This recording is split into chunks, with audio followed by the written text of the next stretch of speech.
Platon'un mağara alegorisi çoğu zaman yüzeysel bir yerden anlatılır. Genellikle karanlık bir mağara, zincirlenmiş insanlar ve dışarıdaki hakikat gibi hızlı imgelerle geçilir. Oysa Platon'un derdi bir masal anlatmak değil, insan zihninin gerçekle kurduğu ilişkinin yapısını tarif etmekti.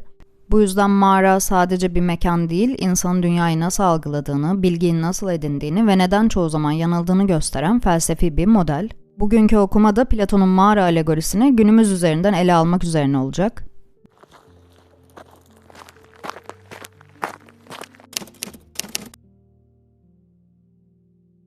Platon bu alegoriyi Devlet adlı eserinde anlatıyor. Hikayeye göre insanlar doğdukları andan itibaren bir mağaranın içerisinde yaşarlar. Arkaları dönüktür. Başlarını çevirmezler. Önlerinde yalnızca bir duvar vardır ve bu duvara yansıyan gölgeleri izlerler. Arkalarında ise bir ateş yanar. Ateşle insanlar arasında çeşitli nesneler taşınır ve bu nesnelerin gölgeleri duvara düşer. Mağaradaki insanlar hayatları boyunca yalnızca bu gölgeleri gördükleri için onları gerçekliğin kendisi sanıyorlar. Çünkü başka hiçbir şey görmediler. Burada kritik nokta şu: Platon'a göre bu insanlar aptal değil, yanlış düşünmüyorlar. Aksine ellerindeki verilere göre son derece mantıklı çıkarımlar yapıyorlar. Sorun verinin kendisinde. Onlara sunulan şey gerçekliğin kendisi değil, gerçekliğin bir yansıması. Ama bunu fark etmelerini sağlayacak hiçbir deneyimleri yok. Dolayısıyla mağara sadece cehaletin değil, sınırlı bilginin metaforu. Platon'un asıl sarsıcı hamlesi burada başlıyor. Hikayede bir kişi zincirlerinden kurtarılır ve zorla ayağa kaldırılır. Başını çevirdiğinde önce ateşi görür. Bu an aydınlanma değil, aksine acı vericidir. Gözleri yanar, bildiği her şey çökmeye başlar. Çünkü o ana kadar gerçek sandığı şeylerin aslında yalnızca gölgeler olduğunu fark eder. Ama bu fark ediş huzur getirmez, kriz yaratır. Bu noktada Platon'a göre hakikatle ilk karşılaşma travmatiktir. Daha sonra bu kişi mağaranın dışına çıkar, güneşi görür, gerçek nesneleri görür ve ancak bu aşamada bilgiyi aşama aşama kavramaya başlar. Platon aslında burada çok net bir şey söylüyor. Hakikat bir anda kavranmaz, zihnin buna alışması gerekir. Yani eğitim Platon için bilgi yüklemek değil, bakma yönünü değiştirmek. Ama hikaye burada bitmiyor. Mağaradan çıkan kişi geri döner ve mağarada kalanlara gördüklerini anlatmaya çalışır. Fakat artık karanlığa alışmış gözleriyle gölgeleri eskisi kadar net göremez. Bu da mağaradakilerin gözünde onu beceriksiz yapar. Onlara göre bu kişi dışarı çıkmakla bir şey kazanmak bir yana görme yetisini bile kaybetti. Ve Platon'un cümlesi burada sertleşiyor. Eğer mağaradakiler güçleri yetseydi dışarı çıkmaya çalışanları öldürürlerdi. Bu noktada artık sorun sadece gerçeği bilmemek değil, sorun alışılmış gerçekliğin tehdit edilmesi. İnsanlar çoğu zaman gerçeği değil, alıştıkları düzeni savunurlar. Çünkü düzen anlam verir, güven verir, sarsıntıyı azaltır. Hakikat ise çoğu zaman bunların tam tersini yapar.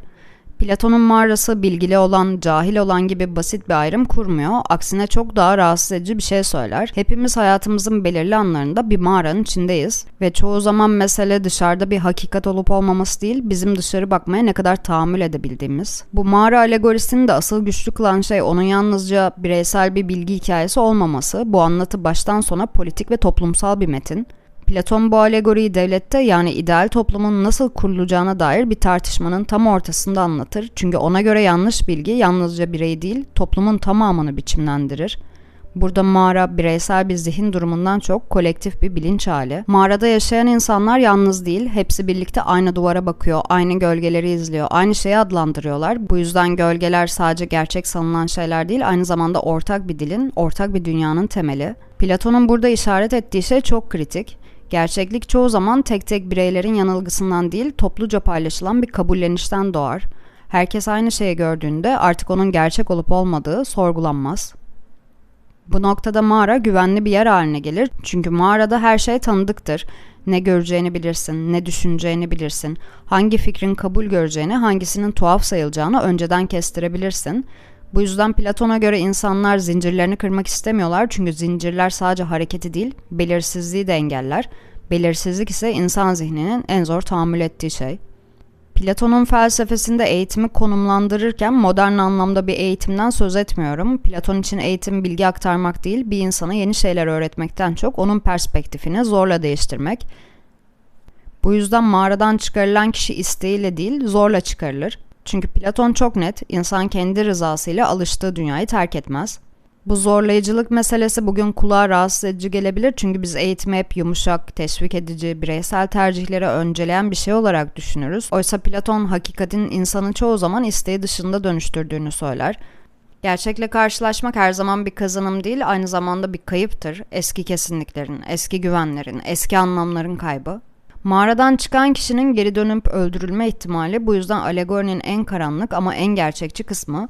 Platon burada şunu söylüyor, toplumlar kendi gerçekliklerini tehdit eden insanları sevmez. Çünkü bu insanlar yalnızca bilgi getirmezler, aynı zamanda mevcut düzenin meşruiyetini de sarsarlar ve düzen sarsıldığında güç ilişkileri de sarsılır.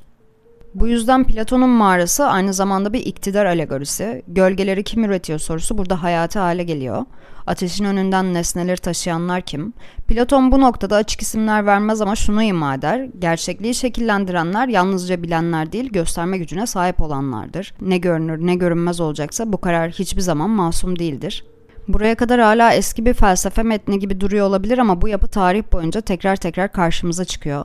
Farklı çağlarda, farklı biçimlerde ama aynı mantıkla. İnsanların dünyayı doğrudan değil bir aracılık üzerinden tanıması ve bu aracılığın zamanla doğal, kaçınılmaz ve sorgulanamaz hale gelmesi. Platon'un mağarasını bugüne taşıyalım ama bu alegoriyi tek bir alana sıkıştırmadan. Çoğu anlatımda mağara doğrudan medyayla, ekranlarla ya da yanlış haberlerle eşleştirilir.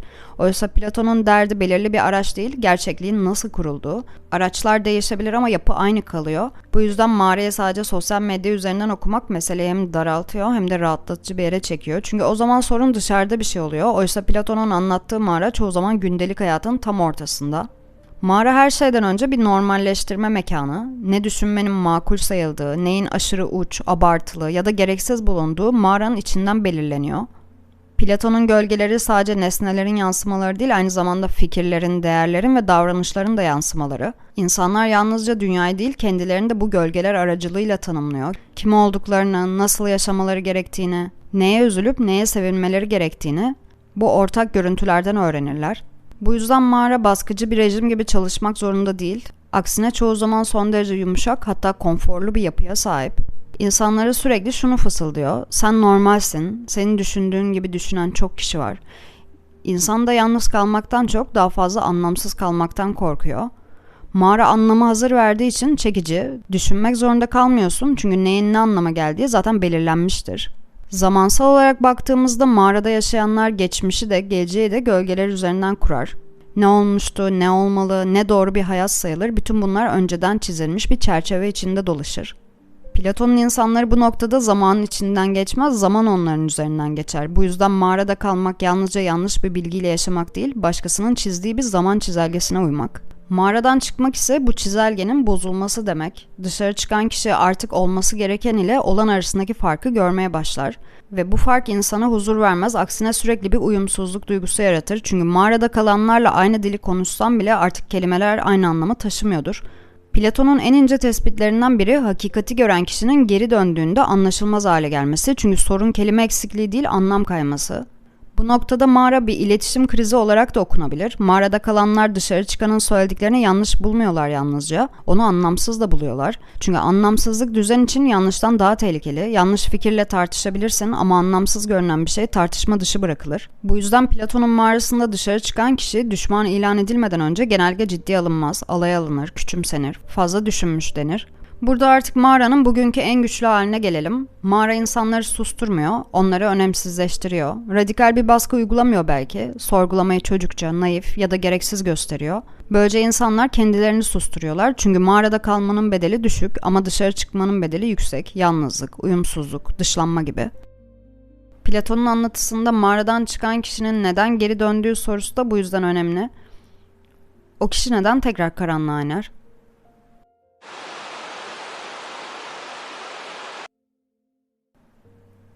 Hakikat paylaşılmadığında eksik kalır diyebiliriz. Platon'a göre bilmek tek başına taşınabilecek bir yük değil ama işte trajedi aslında burada başlıyor. Hakikati paylaşmak isteyen kişi çoğu zaman en büyük direnci en yakınlarından görür. Çünkü mağara dışarıdan değil, içeriden korunur. Platon'un mağarası bugünlerde dersek cevap tek bir yerde değil. İş hayatında, eğitimde, ilişkilerde, başarı anlayışında, normal sayılan yaşam biçimlerinde. Kısacası itiraz edilmeden kabul edilen her düzen küçük bir mağara ve bu mağaraların çoğu karanlık değil, fazlasıyla aydınlık. O kadar aydınlık ki dışarıdaki ışık gereksiz görünüyor. Platon'un mağara alegorisinin en rahatsız edici yanı genellikle en sona bırakılan sorudur. Herkes mağaradan çıkmalı mı? Modern yorumların çoğu burada acele ediyor ve romantik bir cevap veriyor. Evet, herkes gerçeği görmeli, herkes aydınlanmalı, herkes zincirlerini kırmalı ama Platon'un kendisi bu kadar iyimser değil. Hatta tam tersine bu konuda son derece sert ve elitist bir pozisyonda duruyor. Platon'a göre herkes hakikati taşımaya uygun değil. Çünkü hakikat sadece bilgi değil, bir yüktür. Gerçekle yüzleşmek insanın hayatını kolaylaştırmaz. Aksine onu daha karmaşık, daha çatışmalı, daha huzursuz hale getirebilir. Bu yüzden Platon mağaradan çıkan kişinin geri dönüp yönetici olması gerektiğini söylerken bunu bir ödül olarak değil, bir zorunluluk olarak tanımlar. Filozof krallar fikri de buradan doğar diyebiliriz. Hakikati görenler istemeseler bile sorumluluk almak zorundadırlar. Burada Platon'un düşüncesi bugünkü eşitlik ve demokrasi anlayışıyla çatışıyor. Çünkü Platon herkesin aynı ölçüde bilmeye, sorgulamaya ve yönetmeye uygun olmadığını savunur. Bunun sebebi zeka farkı değil, ruhun yapısı. Bazı insanlar için mağara sadece alışıldık değil, aynı zamanda koruyucu. Onları belirsizlikten, anlam boşluğundan, varoluşsal krizden koruyor. Platon'un dünyasında mağara her zaman bir aldatmaca da değil, bazen bir sığınak olarak da okunabilir. Bir insanı hazır olmadığı bir hakikatle yüzleştirmek doğru mu?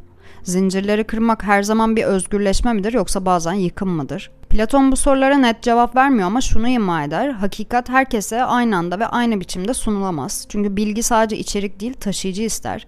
Bu yüzden mağara alegorisi modern dünyada sıkça yapılan bir hatayı da açığa çıkarıyor. Herkese uyanması gereken, farkına varması gereken bir özne olarak görmek aslında yeni bir kibir üretir. Platon'un mağarasından çıkan kişi geri döndüğünde sadece anlaşılmaz değil, aynı zamanda tehlikeli bulunur. Çünkü o kişi artık sadece bilgi taşımıyordur, düzeni tehdit ediyordur ve düzen kendini korumak ister. Burada mağara ile siyaset arasındaki bağ iyice görünür hale geliyor. Çünkü siyaset Platon için yalnızca yönetim biçimi değil, gerçekliğin dağıtımı. Kim neyi bilecek, neyi bilmeyecek, hangi bilginin yararlı, hangisinin zararlı sayılacağı, bunların hepsi siyasal kararlardır. Mağarada gölgelerin üretilmesi bu yüzden masum değil. Gölgeler bir toplumu bir arada tutar ama aynı zamanda sınırlar. Modern toplumlara baktığımızda mağarayı ortadan kaldıramadılar, aksine çoğalttılar. Artık tek bir mağara yok, birden fazla mağara var ve insanlar bu mağaralar arasında geçiş yapabildiklerini sandıkları için özgür olduklarını düşünüyorlar. Oysa çoğu zaman yaptıkları şey bir gölge setinden diğerine geçmek.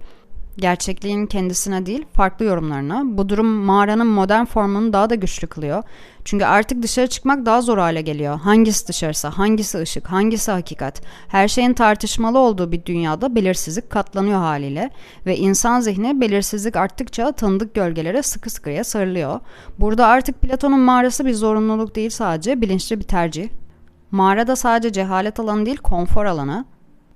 İnsanlar yanlış oldukları için değil, yoruldukları için de içeride kalıyorlar. Sürekli düşünmek, sürekli sorgulamak, sürekli çelişkiyle yaşamak herkesin kaldırabileceği bir yük değil. Bu yüzden Platon'un sorusu hala yakıcı. Gerçek herkes için mi var yoksa sadece onu taşımayı göze alanlar için mi? Platon'un metnini bugünden okuduğumuzda onun aslında modern bir uyarı yaptığını fark edebiliyoruz. O insanlara herkes filozof olsun demiyor ama şunu çok net söylüyor: eğer kimse bakış açısını sorgulamazsa toplumlar giderek daha kapalı, daha savunmacı ve daha kırılgan hale gelir. Çünkü sorgulanmayan gerçeklikler eleştiriye değil, kutsallaştırmaya dönüşür ve kutsallaştırılan her şey eninde sonunda şiddet üretir. Bazen fiziksel, bazen zihinsel, bazen de sessiz bir şiddet.